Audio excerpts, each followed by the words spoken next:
turn this audio off. Great. That's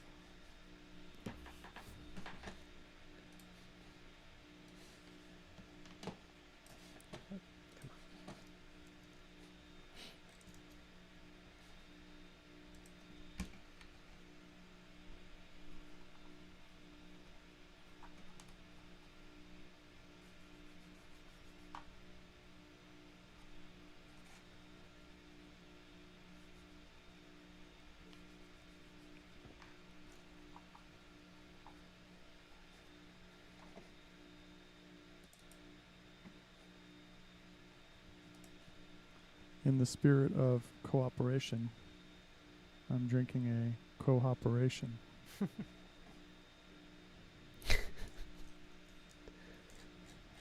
Operation, co-operation. Does it happen to be a collaboration between multiple Not breweries? surprisingly, yes. Including Lupulin Brewery and these people from Mississippi.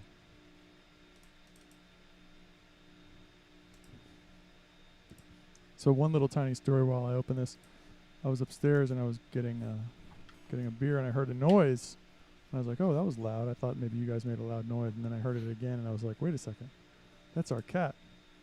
And it was our cat. We had left the piano lid open and our cat was over playing notes on the piano. nice.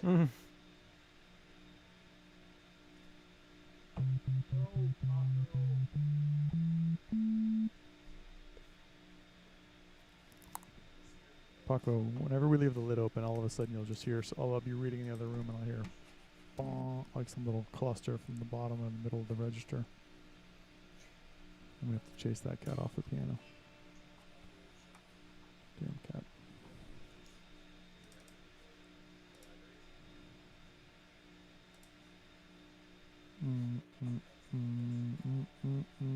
What am I looking at there?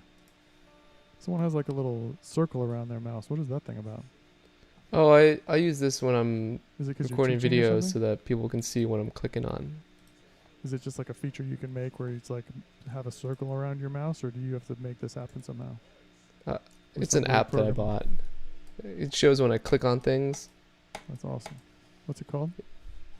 It's called what is it called? Cursor Pro. None of that amateur cursor shit. Yeah. I love people like you are awesome. No, I'm serious. Like your brain just works as some other. The guy that that taught at Whitewater before you, Josh Fishburne, Eric knows, and you remind me of him in some ways. One of them was like, anytime it was something, he's like, oh yeah, I have this little app. He would like all these little add-on things that he had. I'm just like, I don't even know how these things exist. And then you find them and you incorporate them into your life. Like, that's amazing. Sometimes it helps. No, this is fully complimentary. That's the kind Thanks, of stuff Jeff. I'm like, yeah, that's awesome.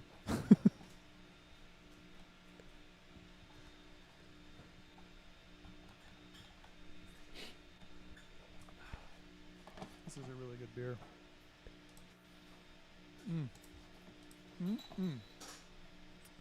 Did you get outside today, Nick? Is it safe to walk over on the east side of Madison? The only time I spent outside was on my porch in the backyard. It's a nice day. Yeah. On the deck. We got Karis's teacher stopped by and dropped off the end of her second grade, so we talked to her for 10 minutes in our front yard, which was kind of fun. Nice. She got to see Paco because Karis has been writing letters to her teacher, but she's been phrasing them as if they're from Paco. So she got to see this cat that she's been hearing about for a long time in the window. Which was nice. Nice. How are we doing on time there, Eric? What about time? Are we starting? What's going on? It's I'm just going. rambling about nothingness until we Oh no, it's good that you're doing that. streamed yet? Not yet. Oh, you're adding We pulled it up. lights around our videos? What's going on there? Huh?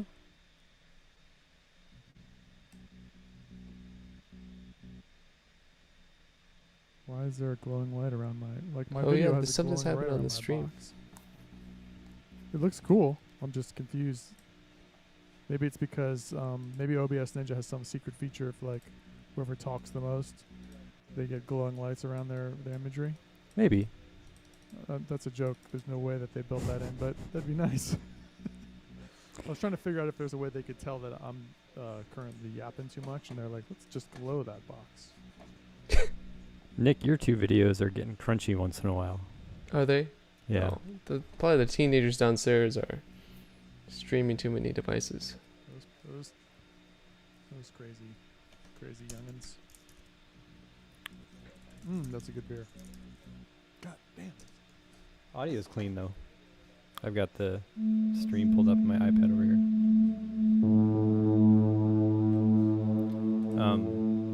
What was I gonna say?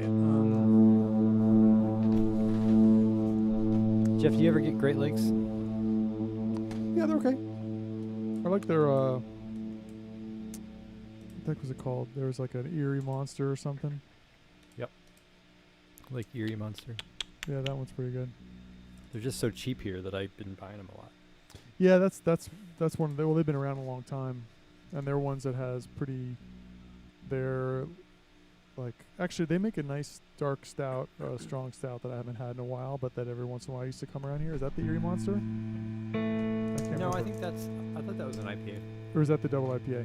They make Yeah. a couple of nice ones that when I see them I would buy them because the prices would be better for comparable beers. Right. Yeah, I mean this thing here, this cooperation was I think like 15 for a 4-pack or something. It's kind of pricey, but it's good. I got the All Together beer. Have you seen that one? The Altogether beer? That's some recipe that's been shared by a lot of people as like a beer this spring with lots of people making the same beer. We're all in this together kind of thing. It's good. I mean, Untitled Art made it here.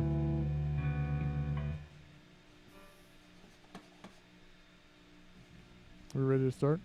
I'm ready. Yeah, I think so.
Ew.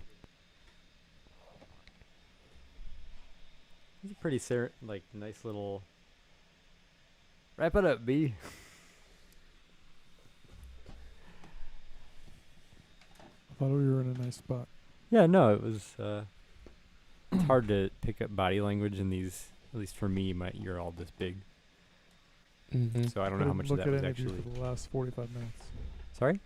I didn't look at either of you for the last 45 minutes. Just looked at my mask patch.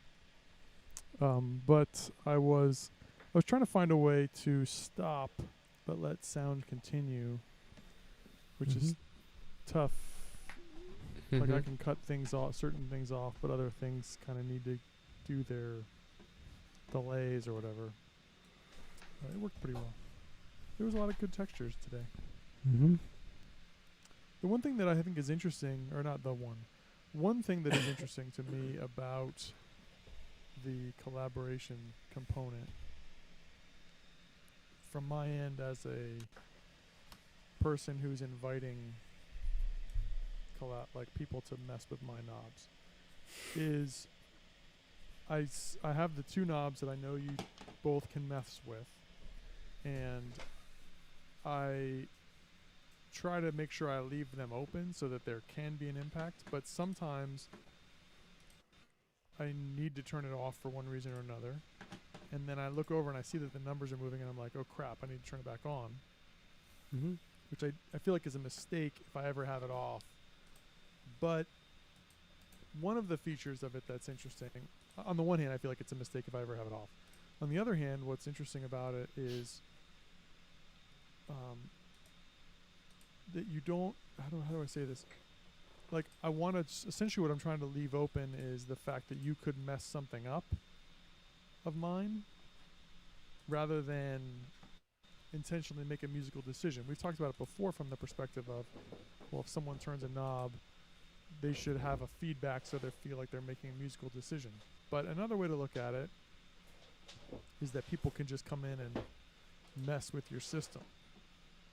And because I've got a system of what I know I can use my patch for, and if you change some of the information in my patch, I just have to figure out how to accommodate that and make my patch still work, knowing that this thing has been hampered or adjusted. And I have to, but I still want to make sure I include it. So, for example, normally, one mistake I should say is both of you are affecting similar path. Similar, like you could both be on the same signal path, which means that it's sort of, there's lots of reasons why it can be hard to hear what you're changing. But it also means that I have paths open to me to make sound if you're currently messing with the path that does the sound that like if I want to play middle C and you've covered up middle C, but that's the note I need, well then what can I do? Well, I can play a different thing, or sometimes I feel like I have to play the note that you're covering up anyway, or that you're like screwing with. You know what does this make sense? I'm not explaining myself very well, but can you turn your mic gain up a little bit? I could just put my mouth closer to my mic. That too, yeah. I was trying not to actually eat the mic. Whatever's easier for you, Jeff. I was trying to smell the mic sure as opposed to lick the mic. Lick that mic. I don't know. It was interesting to me because I felt like my guess is that neither of you had any idea what you were doing to my patch, and significantly, and partly because sometimes, like I think what Nick controls. Part of the problem is if it goes from 0 to 20, and if it's at 0, you can tell. If it's at like 1, you can tell. If it's at about 3 or 4 to 10 or 15, it's really hard to tell the difference. So if you're living in the mid-range, fine controls barely do anything unless you're focusing on that sound. But when there's all these other layers happening, you can't focus on that sound. So you can't hear a discernible difference. Even if in its naked state, you can hear a discernible difference. I think the thing that Eric is controlling is more obvious no matter what, but it has to be on, and it has to, again, be not obscured by a bunch of other sounds to make it obvious. And the difference, again, between 0 and a small number is more significant than the difference between a medium number and a high number. And so when we're making changes, like when I'm just flipping knobs around on my end without knowing what they're controlling on your end, I'm making guesses to myself like, well, where is this most likely to have an impact if I can't tell where it's having an impact? And I'm not sure if it's in the low or the mid or the high, or if that means I should be changing my scale value. But part of it is when I created my patch, I created them knowing what the difference, like, oh, this has the most sensitivity between 0 and 3. But when I gave it to you, I need to make that sensitivity be the entire spectrum of the thing if you want it to be perceptible. Mm-hmm. So that I don't know, that kind of stuff has been interesting, but I don't know that exactly what the right point is. Like, should it be that you're getting an immediate response, or should it be simply that you can go in and mess with my patch? I think to some extent it has to do with the instructions that you give the other person so that they know what they're doing. Like if you on your end know, hey, you can mess up my patch, and I give you, like, you know, especially if we had more than one slider, like if I gave you 10 knobs each and they were all getting completely rewired, it could be interesting to see how I navigate my patch now that it's been wildly adjusted and I don't have control over certain features that I know how to use at a moment's notice. Like if you went to a saxophonist and you just took, you know, the B key away or something. Like, and they have to figure out how to make it interesting with that. But sometimes they lean into the missing B key. I don't know. It's I mean, to some extent, I'm not sure if what I'm saying is helpful. I know you're working on a paper, and are you looking into that aspect of like how to use this thing most effectively, or are you looking at it mostly from an architecture point of view? I don't really know. I'll stop talking. All of the above. Yeah, all of the above. We're just at the starting out at this point. Mm-hmm. I think there's a big difference between. Nick, you were, correct me if I'm wrong, you were changing some things in your patch, like, as we were starting the stream, right? Yeah. Yeah, and, like, I was finishing things this afternoon. Mm-hmm. I had done most of the work on Saturday when we were originally supposed to meet, and then I was just kind of like, oh, okay, I'll do a few new things today beforehand. The difference being, Jeff, you've got a patch that you've been working with for years. And it's so that metaphor of like taking away the saxophonist B key is a lot more apt, I think, in your case than, at least for me. I was kind of like, it was a brand new thing, and it was kind of delightful to see when the two of you would move things, I would actually intervene because I would see the slider and I would intervene to make it so that you could hear what you were doing. Because I had volume controls over the two things that you guys had control over. So sometimes I had some control over that setup myself. But I would turn it, because if I didn't turn it down, it would just be this constant noise. So every once in a while I would see Jeff Slider or Nick Slider start moving. I'd be like, oh, let me turn that up because they're trying to do something. And with the hopes that you would notice a difference. Not that, I don't know if you did. Well, I think I didn't, but I will say, I think that's maybe to some extent what you have to think about in terms of when you're designing something is what's the architecture? Is the architecture that, as you said, and I have a patch that I know, although every time I use it, I'm always like, oh, here's this thing I can grab onto. And so I can morph from one thing to the next, but I know the patch well. It's more or less the same architecture for about 12 years. So it does feel like I did give control to you both. Eric in particular had control over the B key. Nick had like I don't know if it's like the octave key or something less significant. I don't know what you played oboe. What's a key that's not that important but that can mess you up? It's like it's stuck.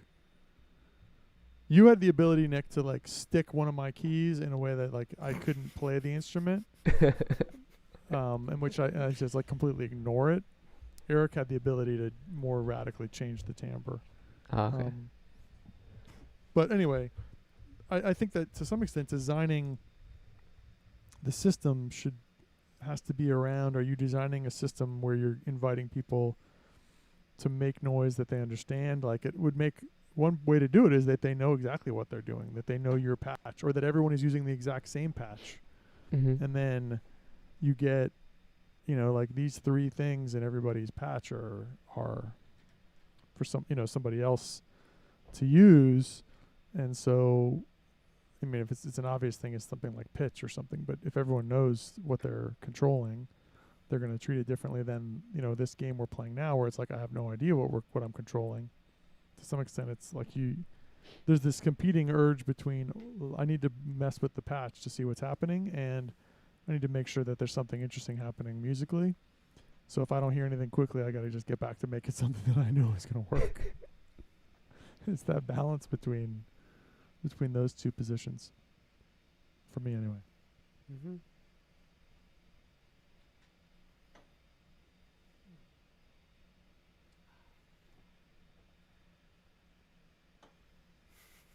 With that, I think we're on for Saturday, correct? Yes. Great. Do you want me, in preparation for Saturday, would you like me to make changes to my patch wherein you have something more obvious, and I just put you in something different, or where I just keep you where I'm at? Do you care at all? Nick? I'm okay either way. Okay. I think part of this is just figuring out what I don't know. Yeah, I don't know. I think I it's definitely, I was gonna say see it's on both Jeff's sides. point. Like if we were to start off brand new, like we didn't have any existing patches, I think that we could find different scenarios where like we would say, oh, everyone's starting with the same patch and you know exactly what you're controlling. But then like there would be different scenarios when you would be sort of not tell the other person, but the other person would know that they're doing something, but not know exactly. And it could be something really minuscule or something really impactful, right? And I think that's all okay. I think that going forward, we could agree on something. Like, I will say that if when I turn this knob, it does something on your patch. Or we could agree that, oh, what did I just do? What is that? It's We a could agree magnifying on glass. that. That's awesome. I don't know what that, I don't know how I did Cursor that. Pro. I don't Cursor even Pro. know if that's Cursor Pro. I don't think it's on. Oh my gosh. Okay. You accidentally turned on like the what do you call it? The accessibility tools. Yeah. Mm-hmm. I was going to say one thing that, I mean, there's a few things that could be interesting, and this could be something that maybe we experiment over the course of the summer. We've been doing, you know, sort of free jam where people have control, but we could easily set it up where, you know, this week we all use a really stripped down patch where there's like 3 effects. There's a distortion, a delay, and a pitch shift, and we all have the same thing, and it's like pitch shift goes to one person, just delay goes to another, distortion goes to another, and we all have that. And so then I'm playing the Moog that has pitch shift, delay, and distortion. Eric is playing guitar, pitch shift, delay, and like we each control one parameter or something like that. And so then the negative about that is that I need to be making a lot of noise in real time on an instrument as opposed to like letting loops happen. So maybe we build in a looper as well for everything or something like that. But, Mm-hmm. you know, some system where it's like the main output has pitch shift, delay, distortion. Like, I mean, I could take my existing patch, and on the master bus, I could just put pitch shift, delay, distortion. And then, you know, give each one of you one of those things. And then it's like Tony, at any time, if he changes, he's distorting my master bus. He's distorting my, you know, and that's another way you could do it, is throw it on the master bus, and then it clearly would impact everyone or everything to the point where the person could tune in the sound. I think we would lose some of the subtlety in the performance of that, but it would be it'd be interesting and different. We could also do something where we have, you know, if there are 4 of us, I think it would be easier to get away with this, where we have periods of time where it's like, okay, Eric is on only controlling other people's stuff duties for 10 minutes. And then Yeah. it shifts, and then somebody else, and then shifts, and somebody else. And so, Mm-hmm. and especially, that could be especially interesting if you give more parameters away to people, where Eric wouldn't just be controlling one knob, but he's controlling 3 on each person or something. That's a lot more to navigate, but it could be interesting where then someone really goes in and does stuff. But I do think a lot of it has to do with, giving someone essentially a master bus if you want it to be audible, whether it's the main master or like a secondary master or an aux. Eric, you're talking about, you gave us essentially an aux, it sounds like. No, that's not what you were thinking. But you know what I mean? Like if you took my main and you sent it to an aux, and then on the aux, and my aux was just mirrored to the master bus, and your version of the aux, so I could still have my track, but then I have a separate master for each of you that when you're controlling, you control pitch, somebody else control, or I just have one other master, and then it's like an aux version of my thing or something. Like Mhm. it's just, it has to do with the way we route the stuff depending on how palpable you want things. As I said, the other version of it is simply what I experienced today a little bit was like you guys took away my B key, but that doesn't sound like that's what you were running with because you don't know your patches as well or don't have as elaborate of an instrument in some ways. So, but I think it'd be interesting to try. I'll stop talking. To have something and say this is the goal this week, and something and this is the goal this week, and we do that as opposed to just a free for all. I think it's another way to approach it. I like the idea of. I think Tony's turning this paper Friday, so he's not doing any work before Saturday. But I like the idea of each of us building a component, and just like a B patcher basically. Send it to everyone else, and it's made specifically for different scenarios of specific control. Everyone will see what the other person's doing in that sense. I guess everyone will know how each other's patch works. So we would all be working with the same patch in that case, right? Like the idea is we each build a component of it. The patch is the cumulative work from each of us. Like maybe I make a looper. Jeff makes a rack of effects, or you know what I'm saying, something like that. That could be an interesting way to approach the next one.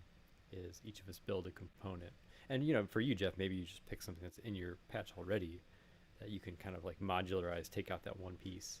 Mm-hmm. Think about how can 3 other people. If I'm the performer, if there's 4 of us total, how can 3 other people outside of whoever's using this influence it? Yeah. I'll do that. I mean, I'll say right now, like I'll just do that with a looper because I made a looper thing for today that I was using that some things about it worked well, some things didn't. So I'll make it better for Saturday and share it with everyone else.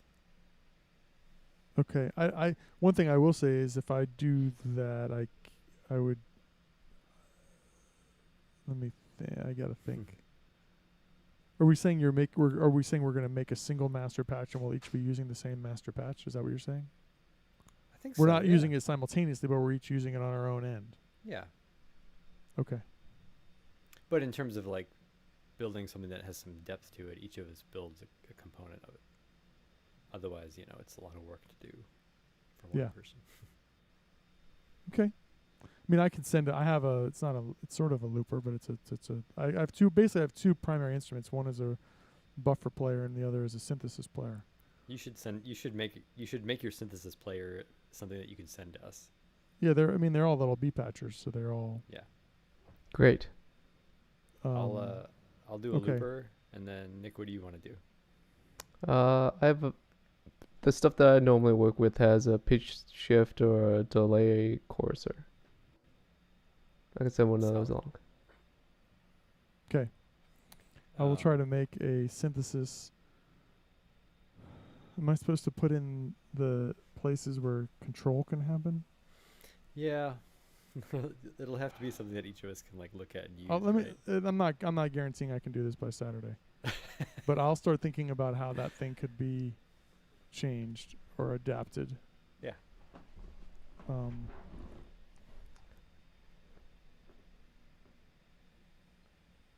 Yeah, the synthesis player is a beast, a little bit of it's a headache. It's like a headache to change because of because it has to do with whether some of the stuff is embedded in polys that are embedded in polys, and so it's a pain in the ass to get them to unravel what changes what. Right. One thing I can't guarantee that I'll have it for Saturday. That's what I'm saying, but I'll look at it. Sure. Okay. I do think it's really cool that like there's two sides to this really, right? There's the if I'm messing with your parameters and you're talking about how like what are ways that you can make those audible to the other person. That's one side of it. But the other side too is I think you as the patch designer also see ways that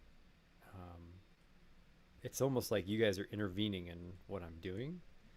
And at least today, every time I was like, oh, yay, I'm going to go over here now, instead of, being annoyed that you took something away or that you're interrupting something. Like, there's definitely there's both sides of that for sure. That's a good point, because what I noticed when you started messing with stuff, I would try to find a way to incorporate what you changed musically into the system. Yeah. Even if you didn't know what you'd done, I would try to go reuse that thing in a new way. Mm-hmm. Yeah. I feel like one other thing we should try to do, not necessarily for Saturday, but in the near future, is come up with a similar interface for everyone. Not necessarily a similar interface, but a similar control scheme, maybe. I mean, this we kind of talked about this before, but the idea of maybe like assume everyone has 8 knobs and sliders or something like that. Because that is one thing, is if we're starting to build a patch collectively, we have to keep that in mind of like... You got 8 knobs and 8 sliders on that, Jeff? Oh, Lord. What is that thing? The KS1? DS1. I've got this thing's missing half its knobs too. I got the same thing. Are you missing knobs? No. Oh. I might have stolen them from you. Just kidding. I used to have the Evolution UC33, and then when that stopped working, I don't know, 4 years ago or something like that, it had 3 knobs per. It had 8 sliders plus a master. That was the key thing, is it also had a master. Right.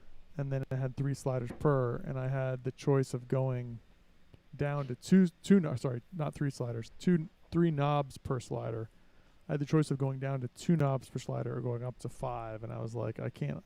I had given like all my knobs had a place in my patch, so I was like, all right, I'll go up to 5. It was kind of expensive for this thing, but it's been good. So, all right. Anyway, I'm gonna go. Good seeing you guys. Yeah, good to see you guys That was too. fun. Be well. Bye. Do I just hit pause on this thing? Just close it. Oh, close it. Bye. See ya.